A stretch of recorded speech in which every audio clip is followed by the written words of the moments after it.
So this is the full squat progression that I use. So I'm going to kind of talk through it. So hopefully it helps some people out. So I always start everybody, and this is a question I get all the time of like, why do you start with the elevation with these squat wedges? So the squat wedges, it elevates the heel. So basically it changes the center of mass.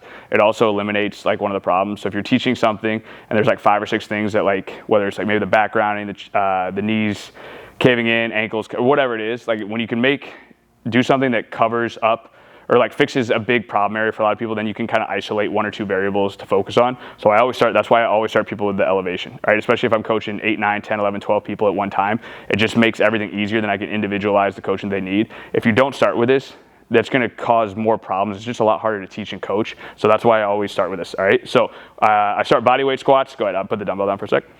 And just do about like a hands in front. So everything's always tempo. It's like a 4 or 5 second lower. So we'll go down 4, 3, 2, knee forward, 1, all the way down, up just like that. So we'll start with that. Kind of depends on how people look, how they progress. That could be a week, that could be 3 weeks, could be longer, just kind of depends. From there, we'll go to a goblet squat. So on this one, all right, same exact thing. Big things that I want to see is the knee push forward, feet are right underneath the hips, chest stays vertical the whole time. We'll still use a tempo, so we'll go down 4, 3, tall chest, 2, 1. Now the bottom position is super, if you're good, and up. Go 1 more rep. The bottom position here is super important. So like I don't want to see people cheating the range of motion. So I want to see the full hamstring on the calf, chest is up, knee is forward, everything looks good right there, up. When we come up to, you can put the dumbbell down. I want to see the chest or the hips and the shoulders rise together. So a common issue is that you'll see the hips come back and then the shoulders come up. So go ahead, go down, or move this way. Okay, go 1 more time and squat down. Okay, now, so what I mean by that is I want to see the shoulders and the hips rise up together, so come straight up like you normally do. So you see the hips and the shoulders come up together. Now do the exact same thing. And now when you come out of the bottom, let your hips come back first and then stand up. Even a little bit more over-exaggerate it. Like right there. So you saw like right there, you saw the hips come and then the shoulders. So if we're doing that, it could be a teaching thing, it could be the weight's too heavy, like whatever it is, but I want to get the movement set correctly on the body weight and the goblet so that when we transition to our next movement, that we're able to do it correctly. All right, the other thing is the goblet squats, the problem is that most people have is that they move through stuff too quickly. So like I think she goblet squatted for like close to a year before we even went to a barbell.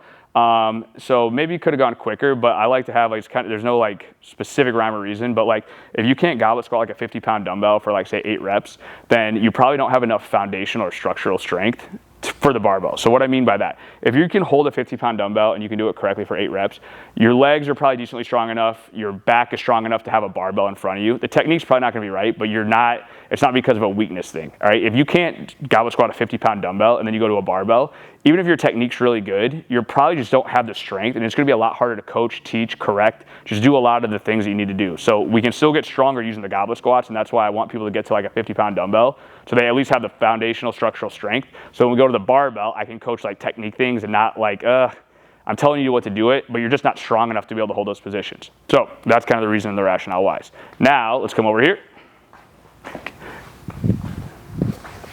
Yep, we're gonna do a freehand front squat. So hands out? The way we normally do. So like, just like that.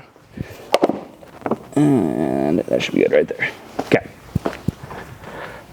Okay, so then the next one, after we've gotten to like a goblet squat, where we're gonna do say like a 50, we're gonna do a freehand front squat.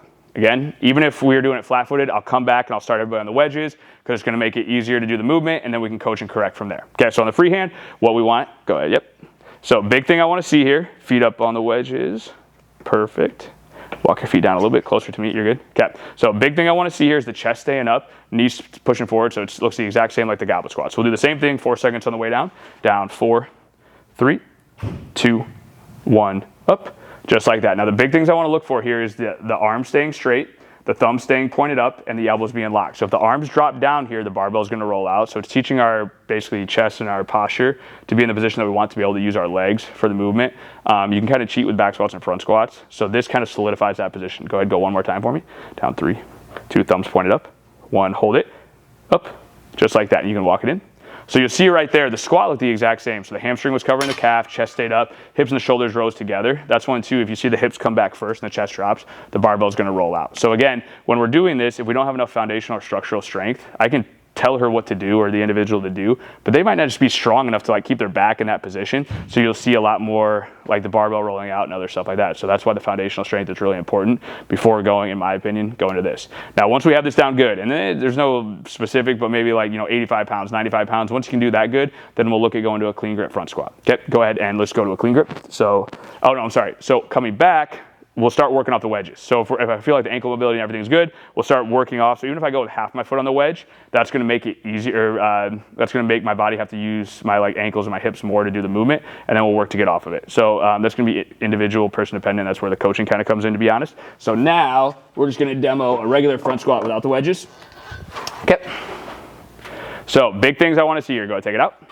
Is when I look from the side, I want to see the elbow and the shoulder in a line. So if I was doing a freehand, I'd have this straight position. If the elbow is down right here when I'm front squatting, the barbell would roll out. So this is where we want to think about, I'll cue, push the elbow up into my hand, and that gets us a big, tall torso position to be able to keep everything on the legs, which is where we want it. Go ahead, do a 3-second lower, down, 3, elbows up, 2, 1, hold, up, just like that. You can go ahead and walk it in.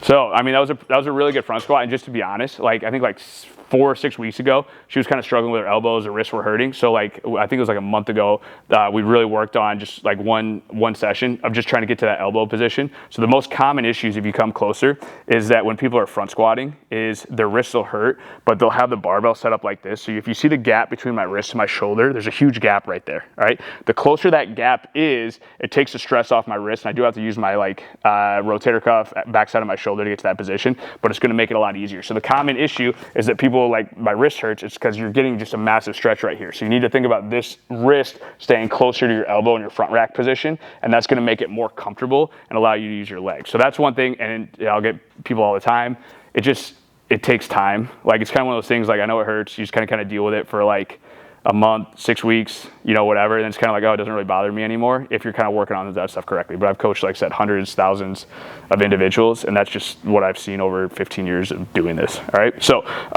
so that's our front squat. Now we're gonna go to the back squat. Okay. So then the last one, go get set up like a back squat. So when we're going on this one, if you can walk around.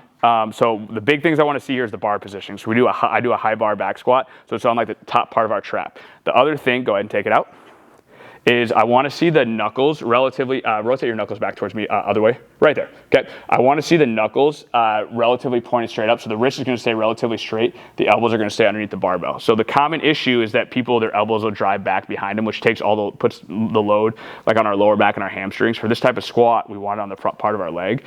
So when the elbows stay under, it kind of keeps the legs involved in the movement, which is what we want for this type of back squat. Okay, go ahead and go down, 3, 2, 1, up, and you'll see how the elbow stays relatively underneath the barbell and the wrist stays straight. You can go ahead and walk it in. So when we're going, a common issue on this one is that people will try and keep their elbows under, but their wrists will turn back like this. So the thing that I try and explain is like, if I was gonna grab something, I wouldn't grab something as hard as I can, like with a wrist like that. Like I don't have a good grip. I would grab it with like a relatively stiff wrist. So the better grip position I can get with my barbell right here, all right, I'm gonna get more neural recruitment go into the rest of my body, which is what I want when I'm trying to squat. I'm trying to get more motor unit recruitment through my legs, like my whole body, to be able to lift more weight, to create more power, force, whatever it is.